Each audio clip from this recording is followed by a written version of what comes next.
తెలుసు నాకు, అక్కడికి కూడా వస్తున్నాను. బట్ శ్రీ విష్ణు గారు, మీ ప్రేమ కథ మాకు తెలుసు. అండ్ చెప్పండి, ఏం చెప్పండి, ఎవరు ప్రేమించారు, ఎవరు ప్రేమించాల్సి వచ్చింది, ఎలా జరిగింది, మీ రాంబాయిని మీరు ఎలా ఇంప్రెస్ చేశారు? ఎలాంటి యాక్చువల్లీ మనం హానెస్ట్గా ఇది ఉంటే ఎవరి లవ్ అన్నా సక్సెస్ అవుతుంది. అలాగే నాది, నేను హానెస్ట్గానే లవ్ చేస్తే సక్సెస్ అయింది. హానెస్టీతో లవ్ చేశారు, హానెస్టీతో పడేశారు మీరు. నేను ఇంకా మీరు మీ టైమింగ్తో పడేశారేమో అనుకున్నా. లేదు లేదు, ప్రేమ లేఖలు, వాట్సాప్ మెసేజ్లు, ఫేస్బుక్లో రిక్వెస్ట్లు. లేదు, హానెస్టీలో అది కూడా భాగమే. ఏదైనా హానెస్టీ అనేది ముందు పెట్టాలంటున్నారు మీరు, అంతే కదా? ఓకే,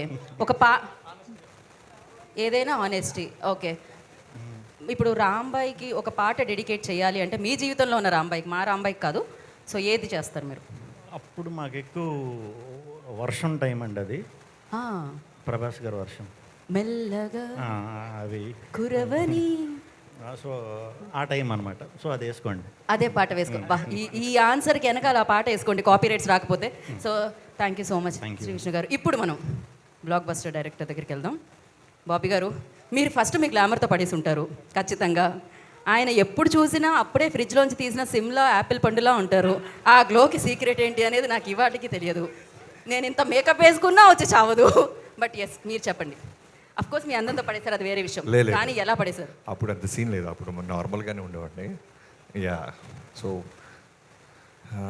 9th క్లాస్ చదువుతున్న అమ్మాయిని ఇంటర్మీడియట్ ఫస్ట్ ఇయర్లో ఉన్న నేను లవ్ చేసి, లవ్ చేసేలాగా చేసి ఇండస్ట్రీకి వచ్చిన తర్వాత రైటర్ అయ్యి ప్రేమించి వాళ్ళ పెద్దలు ఒప్పించి పెళ్లి చేసుకున్నాను.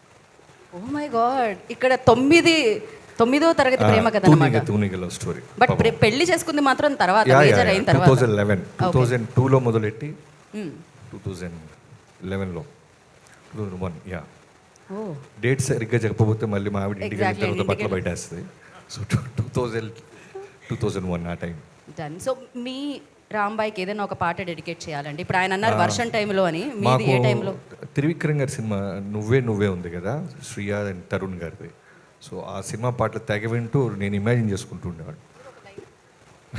ఒక లైన్ బాబీ గారు, ఒక లైన్ మీరు చెప్పినా పర్వాలేదు. నేను పాడితే మొత్తం వెళ్ళిపోతారు, వద్దండి నేను తీస్తా. విజిల్ ఏంటిది? విజిల్కి నాకు తెలియదు. ఒక్కసారి విజిల్ బాబీ గారు, ఒకసారి విజిల్ వేయాల్సిందే. విజిల్తో పాడతారా? విజిల్తో పాడాలి.